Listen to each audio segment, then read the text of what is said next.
Guys, thank you so much for the lovely intro and Tash, thank you. Today's topic is going to be coming out. We're going to be talking about coming out. I don't know if it's something that you guys expected us to talk about, or you would rather opt for something else. Coming out, going once, twice, we are good. Okay, thank you so much. As someone who has come out, I won't lie to you guys, it's been a difficult journey throughout. And I still find it, I'm still on the journey as I'm speaking right now. It's not something easy. You can come out to your family, you also need to come out to the society, you also need to come out in a lot of spheres. So personally, if maybe you were to ask me out, if you were to ask me if I want to come out right now, or did I do a good decision did I make a good decision by coming out, I'll probably give you a different answer. Yeah. So maybe our panelists here can share something about the topic we are talking about today. I feel coming out is like a very interesting topic for me. It's got a lot of questions and most of them are unanswered. Firstly, I haven't come out. I'm a Christian and bisexual, like I alluded to earlier. And at home, I'm expected to act in a certain way. And when I'm with you guys, I act in a different way. I am who I am. I tell you who I am. But the question is, I feel like LGBTIQ persons or the community wants to treat themselves or ourselves as a special case. Why do we need to come out? Why do we need to explain to the world who we are? Does the world tell us, hi, I'm heterosexual? They don't. It's who they are. And I think people should just see who we are. Is what we are. We don't need to be explaining to people. That's where we become key populations and stuff. All right. Maybe if I can ask a question right there. You mentioned that you are a bisexual and you are living double life. But then you are saying again, you are not answerable to somebody, but we are comparing the LGBTI lives to the heterosexual life, whereby heterosexual people are not answerable to the LGBTI, but are living a very straight life, not a double life. I don't know if you have something to say on that. We have family. Yes. And I feel like family needs to know, or they have the right to know who they are staying with. Okay. Who you really are. But I don't feel the need to go on around telling people, explaining to people, but I feel family has the right somehow to embrace who you are, but we don't need to get out of our way to stick it up on our foreheads. And so you are saying the family has to know? Yeah, family has to know. So it's okay coming out to the family, if I'm hearing you right? Yeah, and it's got stages. It's not like everyone needs to come out at a certain point. I think so.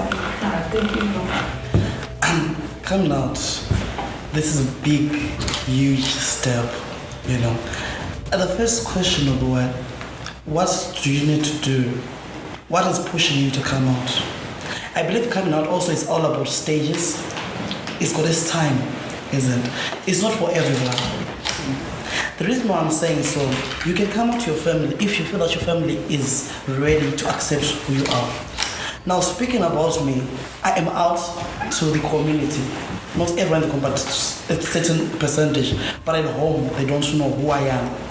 You see, the reason why I came out to community is because I thought there was a need for people to understand who we are, so that they'll be able to actually deal with other people who will be coming on.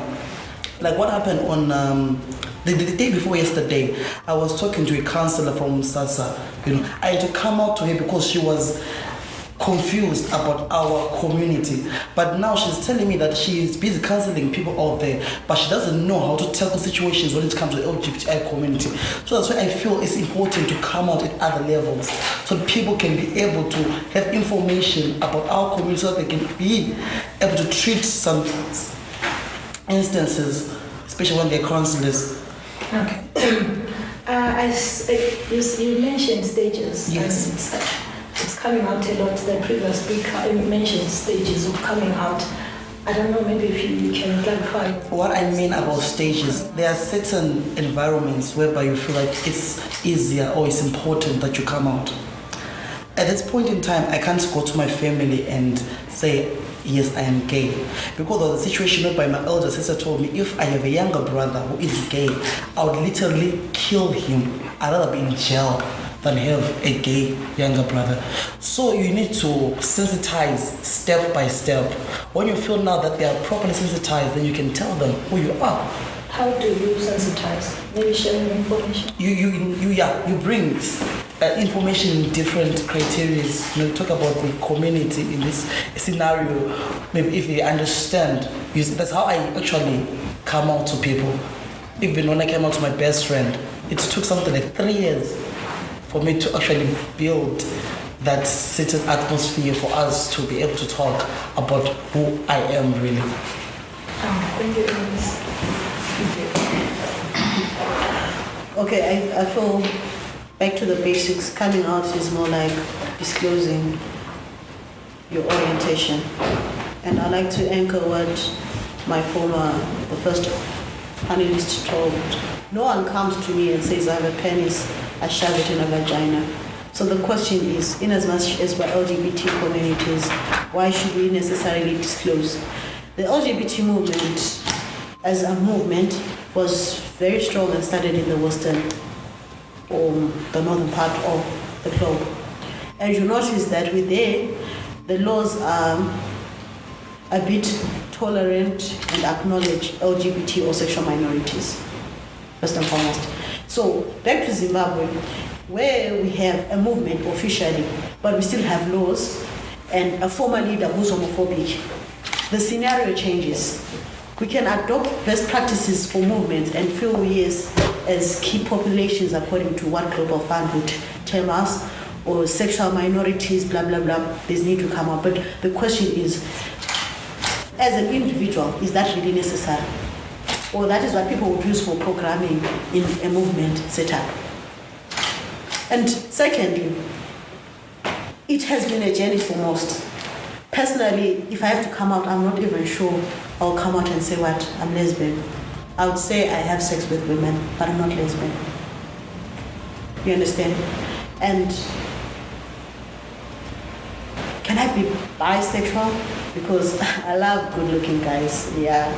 But no, that's not me. You understand? So it is a journey. So even if you're going to come out, you're not even sure about yourself, so you're coming out to say what? Then the other thing I would like to contribute is to say, when it comes to the community, we have the nucleus as the family, we've got the community and other systems.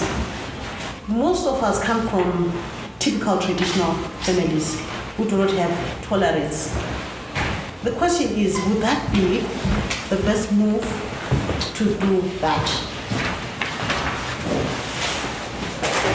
So I feel, let's not talk about coming out as a way of saying, I need to disclose, but I feel we need to weigh in and say, are you ready to come out firstly, and are they ready for you? Fine, they can never be ready, but is there a level of engagement? That is where I'll come in, because you notice that it's easier, like what my EJ was saying, that colleagues would know. Like my boss, like the manager yesterday, when I left work the previous night, I was on night shift, and I was talking to my girl. I talked about her that, I have a daughter, and we're talking, how's your boyfriend? And I'm like, oh no, I swing differently. Next thing she's coming out, I'm on the phone with my girl, and I introduced them, and she's like, So next thing, when I'm getting out in the morning, Zyko, what you were saying, is that true? What's really happening? But I'll tell you something interesting. She reached a level where she was like, so tell me, you need to educate me. I need to know how I'm supposed to treat you. But I think it's because I come from development work and people understand issues of human rights. I'm not sure if that was the same treatment I would have got maybe if I was working in a labor factory. You understand? But there's a situation where people would want to engage. But at the same time, people can relate with you coming out because of the personal relationship. But no one would want to own up and be associated with a sexual minority in an open space. Okay, so in other words, you're saying there are ways Yes.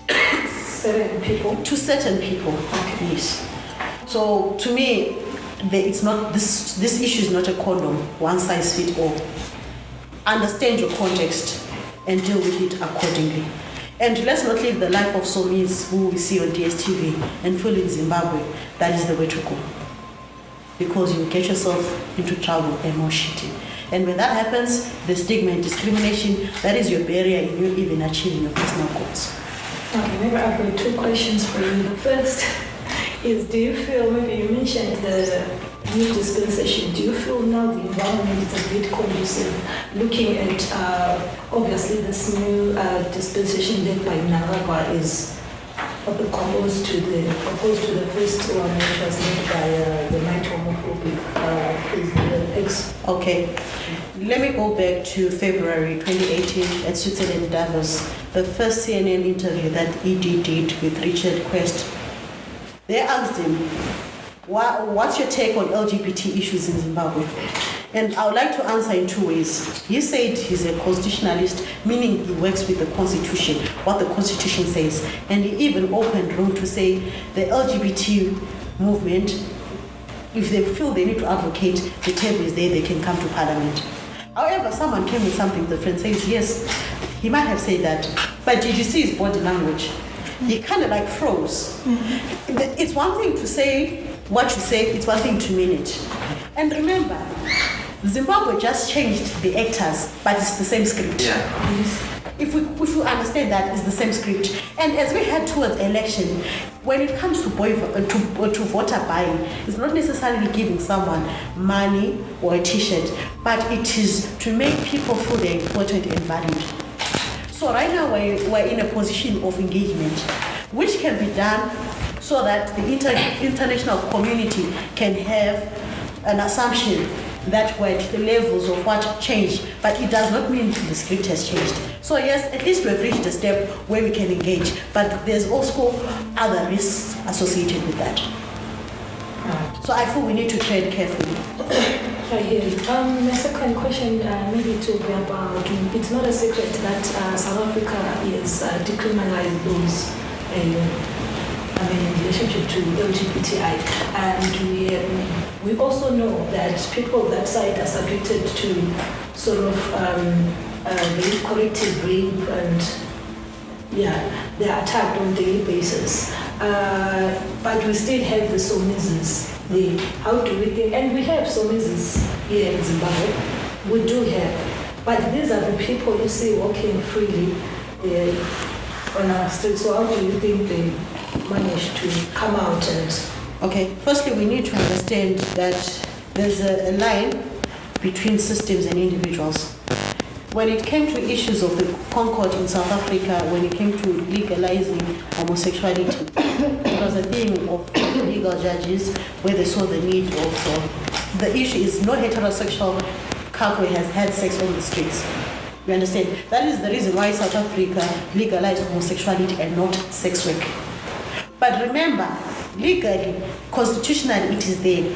But the people on the ground, their mindset, their attitudes had not changed. That is why South Africa, the moment the constitution legalized homosexuality, hate crimes increased, corrective rape has increased, hate speech has increased.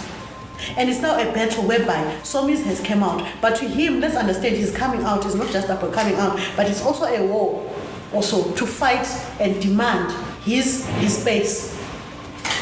And he gets his space. Because he's Somis. But an ordinary LGBT member who's just on the ground at home who has not been empowered to have the life skills of confidence to stand up for themselves, that is a risk. So Miz is empowered to know what to do when he's pissed and who to relate to. But it's not everyone who's an LGBT member who knows where to go for help or what to do to prove themselves. Okay, I think I will answer. You talked about empowerment. So I also feel that when one is empowered, they're easy to maneuver their way in demanding justice.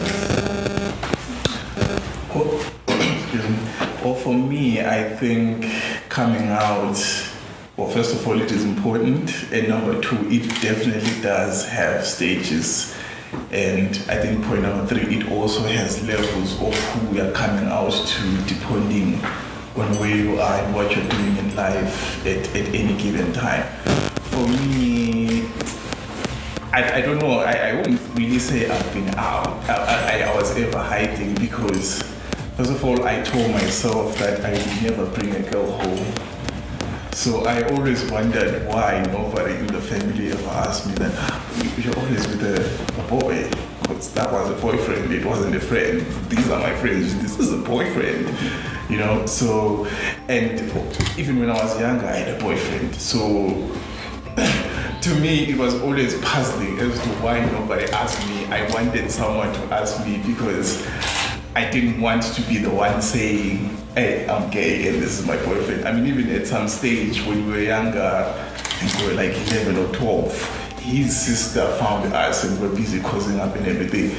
She didn't say anything. But what I'm saying is, it's that's how challenging being gay and a member of the LGBTI community is because you have an individual our stories, from what I've observed, they are so different. People have so many different experiences. So it definitely is not a one-size-fits-all type of thing going on. But at the same time, the reason why I've finally decided to embrace this space, this public space, because I've been out there without being a member of the community. I don't know if that makes sense, that you can be out and be not a member of the community at the same time. So I decided to take my activism and my little pieces of me being out. As when I met EJ, he was like, I don't know if I should identify EJ as a she. It's a it.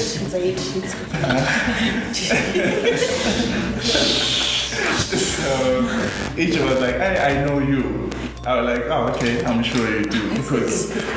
Because with me, I'm always with a boyfriend. I'm always in a relationship in my life. So people will be knowing that there's a boyfriend. But I wouldn't have said anything.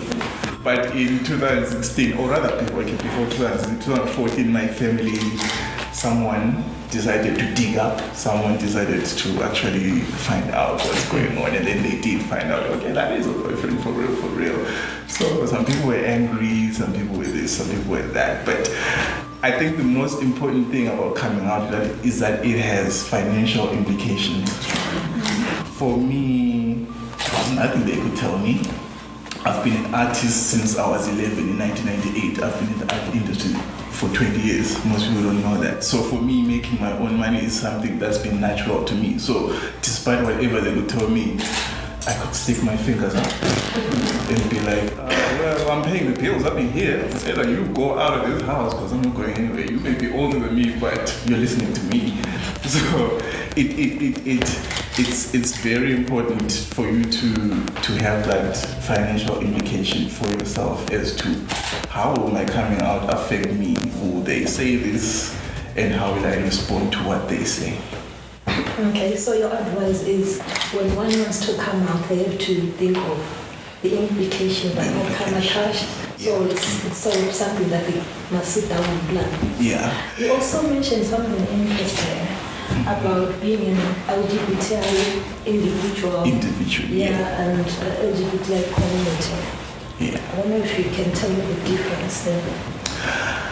I think for someone like me who's an artist, I think I fall into the Somizi trap, whereby being an artist, for some reason, being gay as an artist is acceptable, but being gay as an ordinary person is not. Yes. So because I could arrive, for example, in Harare and people be like, so you're still sleeping with? I'm like, how do you even know that? And it wasn't even true anyway. So it's a weird thing, because it seems to me that being an artist and being gay is acceptable. And then whenever you come out, not even when you come out, when you introduce yourself to people and say, I'm an artist, people say, oh, we know you're artists, you're like this. They don't say exactly like this, they just say like this. So the implication is that for you to be an artist, you have to step around, you have to dabble both sides of the spectrum. But for me at home, I've been, that was my training to them. I never brought a girl home, not even once. I'm 31 years old right now. I never brought a girl home deliberately, and it's something that I planned when I was 10 years old, that I'm never bringing a girl home. I don't want to give them the implication, not even one bit, that I'm straight. I don't even want them to think that. They may be thinking it, but what they think in their brains is up to them. Yeah. So as someone who has come out, do you feel like finance maybe plays a big role if maybe one is financially stable? Oh, definitely. If they come out as compared to someone who's not financial, if they're not empowered. Yeah, definitely. For me, I think they watch what they say to me because of that financial implication, that we can't piss him off. Because I want gay daughter. Because I want, yeah. Maybe sort of sit down and ask yourself, what will happen tomorrow if you wake up, you're totally broke? Oh, I do. Naturally, when I'm at work, so I like to think a lot. Oh yeah. What do you feel? My fears, well, I think that's why many LGBTI people choose the art industry, because in a way there's always something to do. For example, with me, I have many careers. I do radio. If I feel like I don't want to do radio, I quit. Zyke was asking me why I left. If I want to go into the newspaper, I jump into a newspaper. If I want to write a book, I write a book.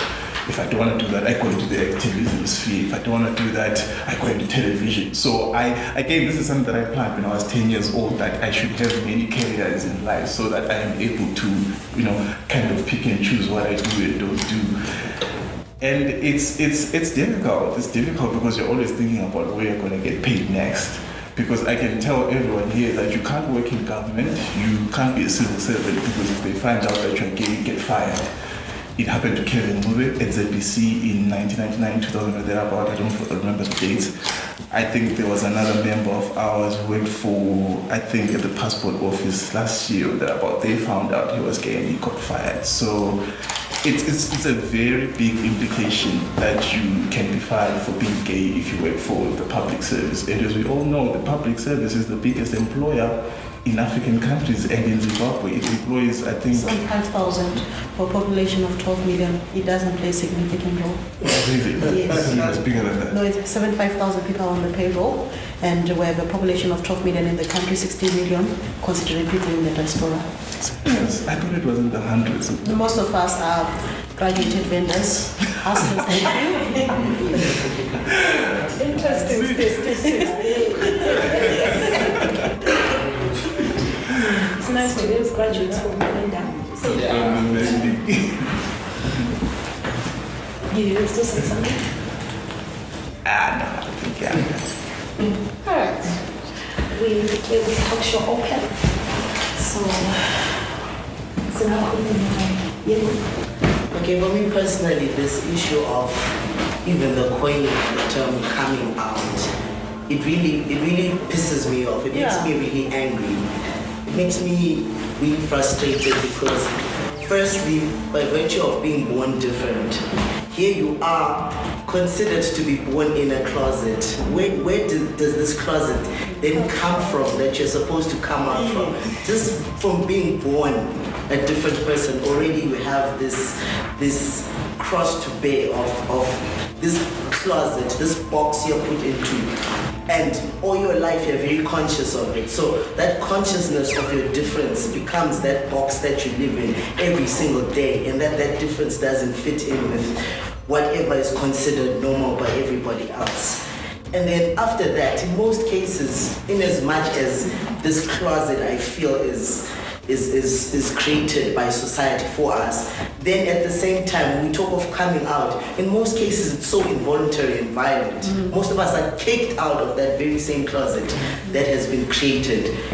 Every single day, in every experience that you go through, be it when you're walking down the street and people start yelling curses at you about you being different, or in work environments, in every single area of our social existence, you have people literally kicking you out, not giving you that time to make the decision about whether or not you want to disclose.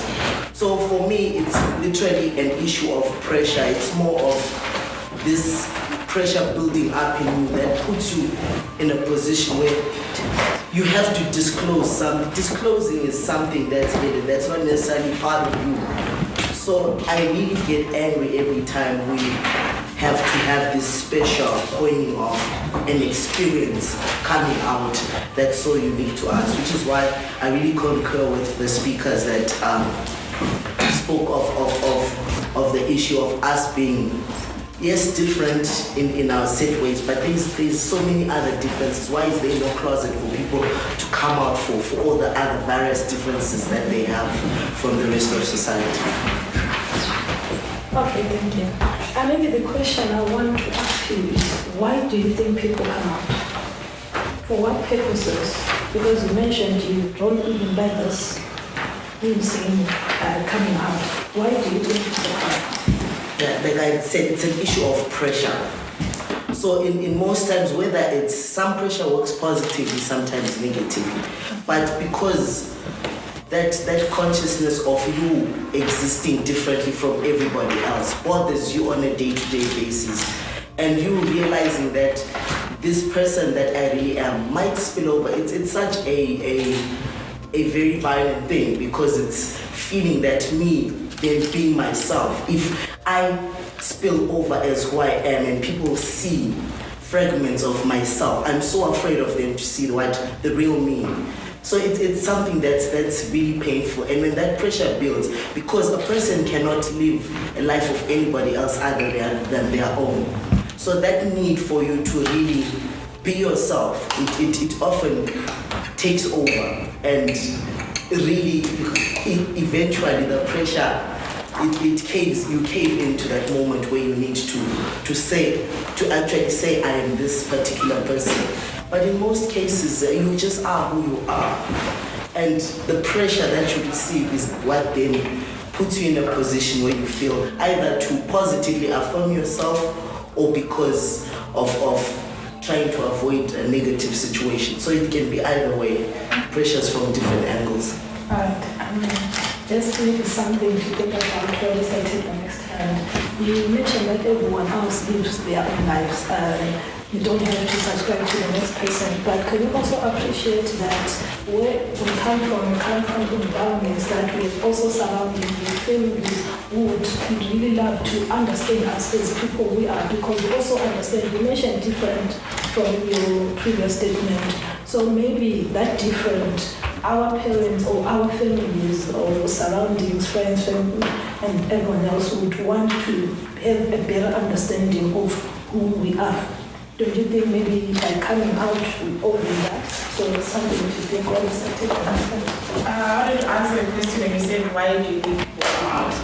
For me, I told my brother that I was a lesbian in a relationship because I felt like with the way things were going financially at home, if it came out to the wrong people, the ones that have money, like you were saying, yes, then I'll be in trouble. So it was more of a security thing, because I knew that also if you remove the money issue, if they want to give me a hard time, I will know that I can always go to him, I can go to his house, I can go live with him and his wife. And I also knew that I knew a lot of his own secrets.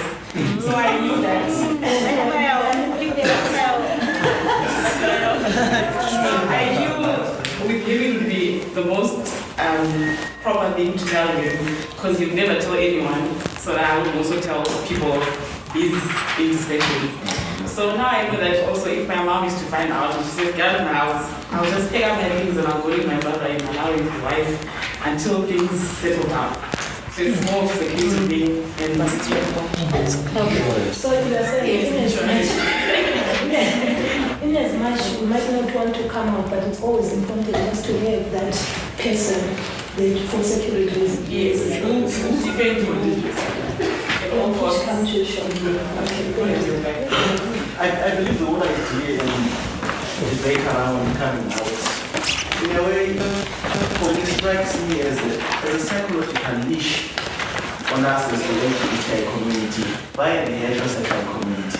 In fact, the whole idea that you sort of need to sort of broadcast your sexuality for you to fully assert who you are and truly identify as an individual, in a way, maybe suggests a subconscious statement that we are victims to a certain system that expects us to sort of crawl out of a certain closet, the assumption then being that we are actually in something that we need to come out of. And maybe actually going then in line with those steps of coming out and doing these other things, maybe sort of then emphasizes the whole idea that we are truly sort of made obligated to a certain group of people to broadcast who we are. That is only and only after we've done that we can then begin to realize that I am a person, I am a human being. Because individuals will argue that as long as you have not yet come out, you are not yet truly yourself or you are not yet truly an LGBTI person. So my question and my argument still becomes, in those years where you have not been coming out, the way you have come out, what were you then? Were you not as human as you are now? So I'm saying the need for it probably is not as great or as pressing as I find others to think, as I find others saying it is.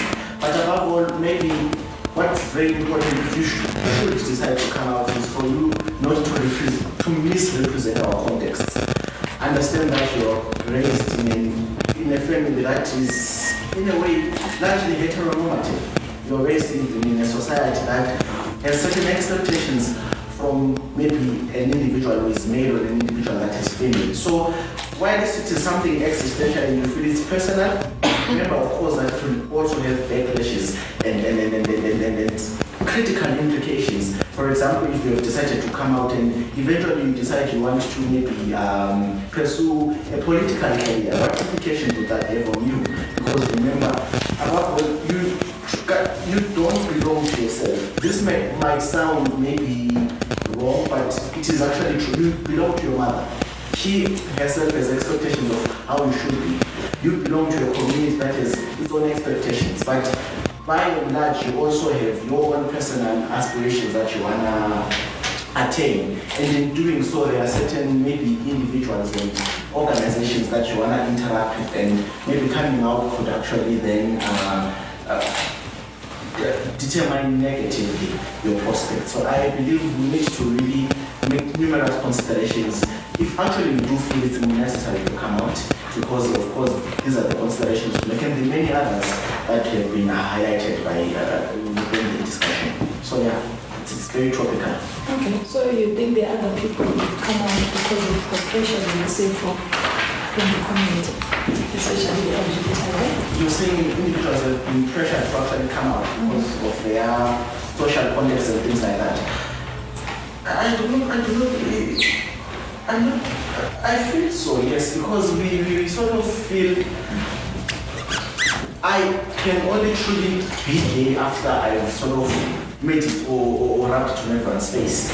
Before doing that, maybe you're not yet fully gay or you're not yet fully LGBTI or you're not yet fully something. So I'm saying this whole notion and expectation that you sort of need to first fulfill a particular requirement for you to then start being the human being or the person that you are. And I feel that in its own way sort of brings in a psychological leash to play, and we sort of continue maybe submitting to it by consciously deciding that I need to first come out before I can actually become something, before I can be identified as something. Sorry, just a minute. For the benefit of everyone, welcome, guys, to our first annual Bulawayo Talkshow. We are talking about coming out, so we'll take this with all. Sorry, the quick one that I wanted to say, I really want to concur with what you're saying. Remember what I said when the LGBT movement, not members were always there. I mean, we're here seated, we're less than 100, but we know there are over 100,000 screaming each other right now. But there are very few people who identify with the movement or community.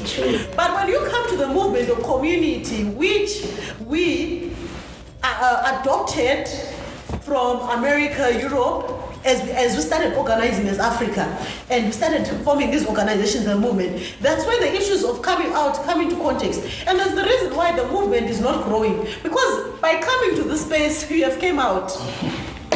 I mean, fine, you have not come out to the people, you have come out to the people, but you have came out. So the movement itself, it's good for movement building, for advocacy and all, but it infringes issues of what? Coming out. Because for programming in movement building, we talk about coming out. But as individuals, all we need is to have your sexual practice as you see fit, more than telling people why you did it. Okay, Zimbabwean, maybe can I put you a bit on the spotlight? Yes. From what you said. Yes.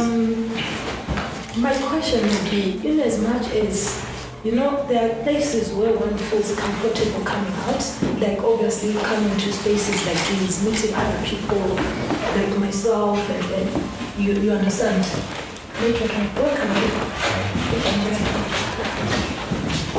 My question would be, we have places where maybe we work for government institutions.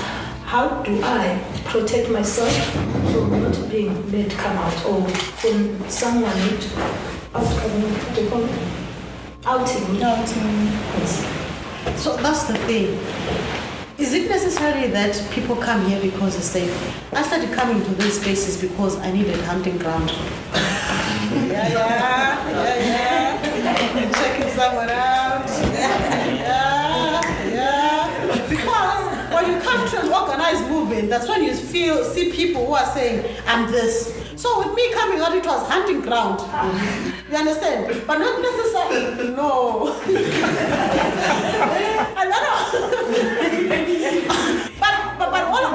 But in all I'm saying, guys, in everything that I'm saying is that the movement itself and organizations, as organized as they become, it kind of like puts a bit of programming to it. But as individuals, that is not close to our heart. That is not necessary. But you mentioned something earlier. You talked about empowerment. Yes. That when one is empowered, it's easy for them even to engage with the societal at large, even when they are coming out. When one is empowered, it's easier. You mentioned even the likes of also music. They are so music, not just because they want to just put a face out there, but because they are knowledgeable about these issues. If they find themselves in an environment where it's homophobia, if they can easily get their way through this one. I don't know. Can I pass? Anyone who wants to come in? Yes. There's a hand behind. I want to agree about certain things. So, hunting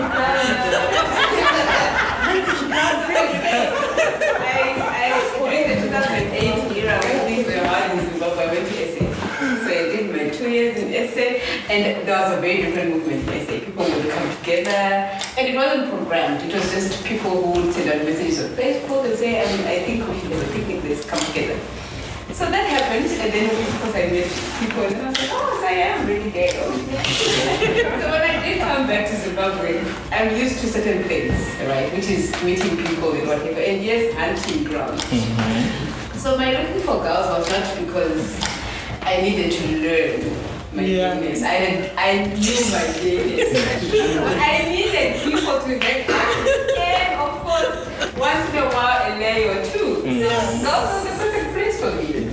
So initially, my coming to girls was because of people, meeting people, hunting.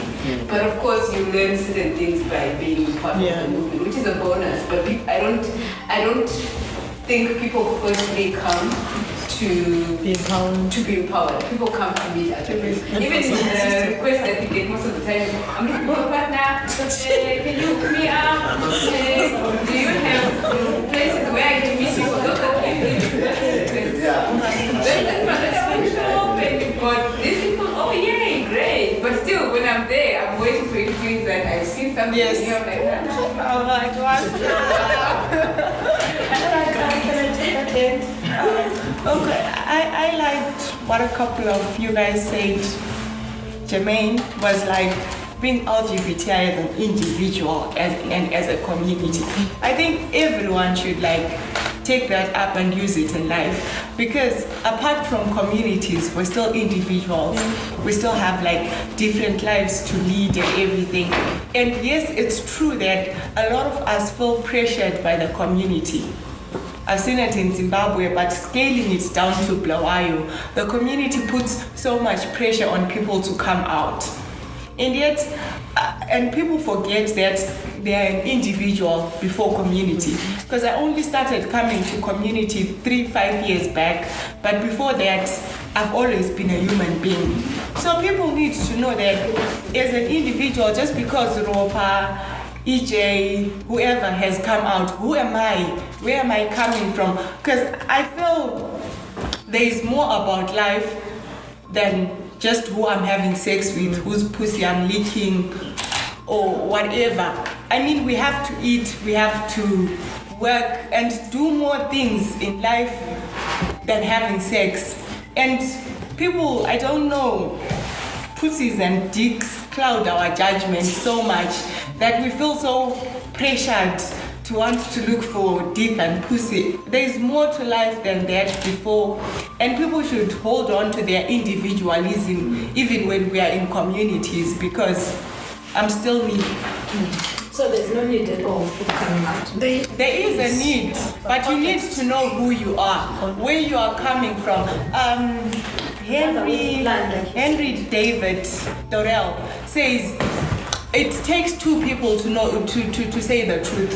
One who says it and the other one who hears it. You need to know who wants to hear your truth before you say it. Because you can't just go around telling people, I am gay, I am gay.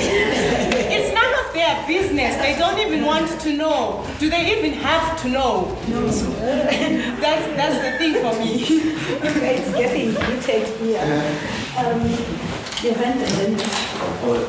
Sorry, I'm listening, so I admit to the question, is it what? Coming out. Like I think she said that, I feel coming out really is overrated. Yeah. I think it's overrated coming out. As the LGBTI community, we're supposed to focus on other big issues that hi mom, I'm sorry, I have to tell something, I'm gay. This is 2018. And I think, like you say, you should be an individual. You should focus on other things. You should focus on profession. You should focus on trying to cure the STIs, HIV, those serious issues, instead of saying, I'm coming out, I'm gay. And then you're gay, you what? And then what? I think coming out is really overrated. The original question was raised on the importance of empowerment. I believe if in fact an individual that is empowered should be able to consciously and actively identify spaces that is within, and the need and the ability to know that it's not necessary for me to come out. For example, in corporate spaces or wherever spaces you want to find yourself in, if you are empowered, you're an individual that can be able to interpret the context and see that there is no need for me to come out. I do not in fact owe it to anyone to come out. As much in fact as an individual who I work with who could be of a particular sexual orientation, where is the pressure on the heterosexuals? That is my question. In fact, they are so empowered to the point that they know that there is no need to tell you that they are heterosexual, whether or not there are pressures within workspaces and everything like that. But above all, what is very important is it has been a lifetime of self-discovery. It has been a lifetime of self-discovery.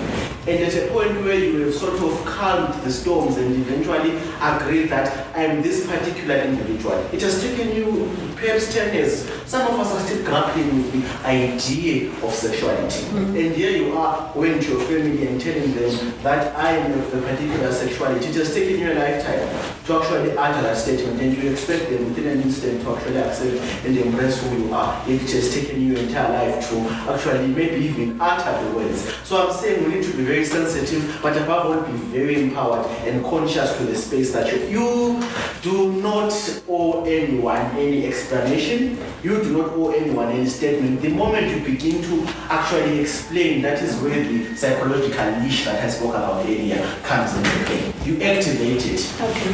I just want to add something quickly to what he said. He said they're so empowered. They're so empowered enough to harass you for your coming out.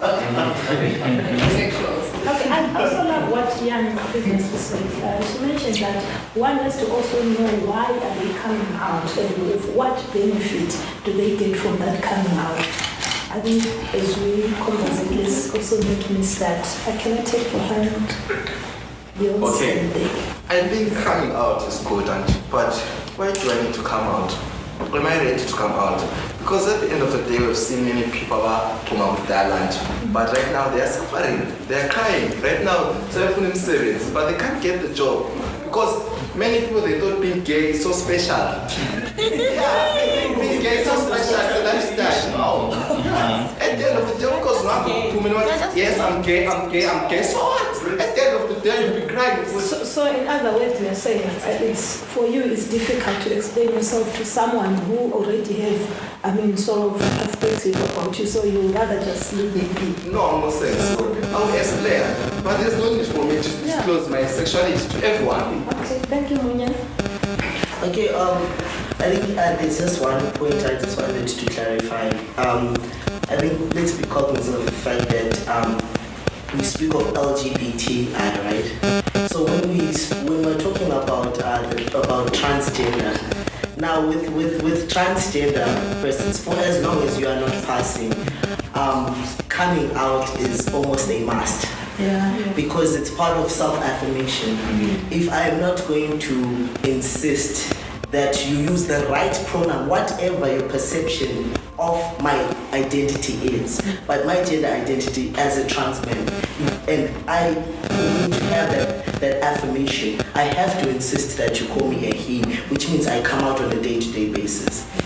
In terms of sexuality, which is where I think sometimes if we differentiate, we get to have the understanding of when you speak of sexual orientation and your sexuality, which domain do you put this in terms of there's what we often call in school the Johari window. Mm-hmm. So how much do we really feel is in the sphere where we need to share about ourselves and what we don't need to share about ourselves? What is the need behind our sharing? Is it something where for my existence I need to do this, or it's because as we have become part of movements, we feel like for you to, since we're already talking about stages, for you to attain a certain level of acceptability, you need to then disclose even those things which are within your personal sphere. So if I just wanted us to just be clear on that fact that for other parts of the acronym, coming out is not even a question. It's something that for as long as you are not passing for your as the agenda that you truly are, you will have to come out because you have to affirm yourself daily. Sorry, a quick one. And on the Johari window, the right one, it actually talks about what others know about you that you don't know. And everyone, you are so different and so gay before I even discovered it myself. And I asked myself, so what should I change? I knew.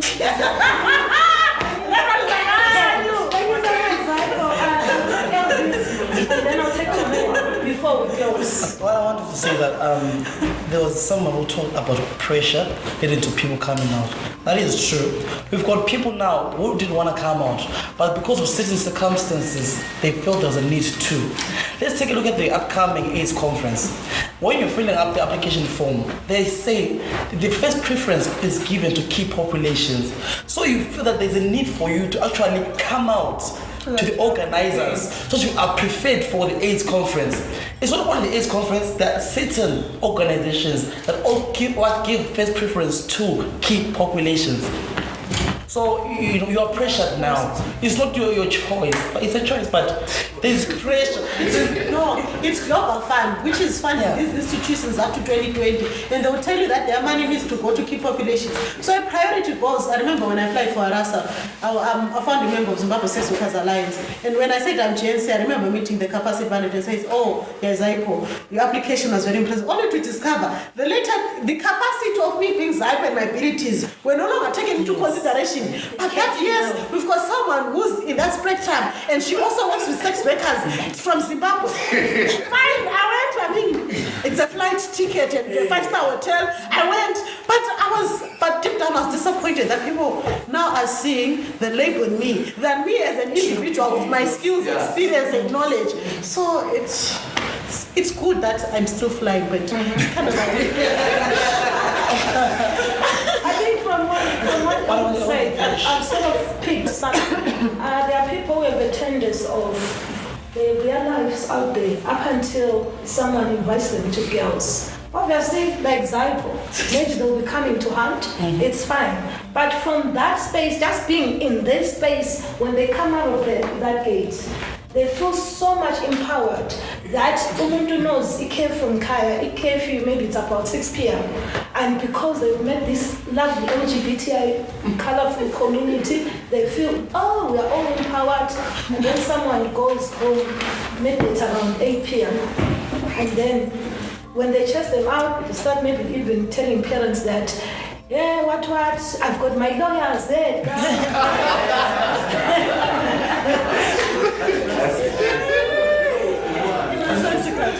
So already by getting inside that gate, they feel like I've already come. Yes. So I don't really know how best we can help such individuals. I'll take one last hand before we close. I'll just try to be quick about it because for me it's quite a long story. But I think sexuality always goes back to the fact that at the end of the day, and it's something that I want the LGBTI community to know, that the straight sexuality will always be dominant. It will always be the default sexuality. Scientifically, we just can't run away from that. So I believe that they have reached a level where they are comfortable to be where they are.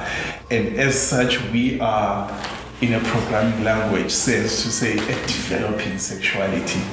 And it's difficult in that sense because lesbian issues are different from bisexual issues. Bisexual issues are different from trans issues. And as we all know, gay issues are the most dominant because we're flamboyant. So and there are more gay men. It seems to me there are more gay men than the other divisions of the LGBTI. No, it's because the money goes to MSM, Elton John's priority goes to MSM, and then it leaves the others as if we're not existing. No, but that's because there are more gay men. Politics of the money. Wait for another session. No, but I believe there are more gay men than the others. But anyway, so for me, I think and then there's the issue that there's sex and then there's gender. With your sexuality, what gender are you? So it's another aspect that you also have to figure out in your brain.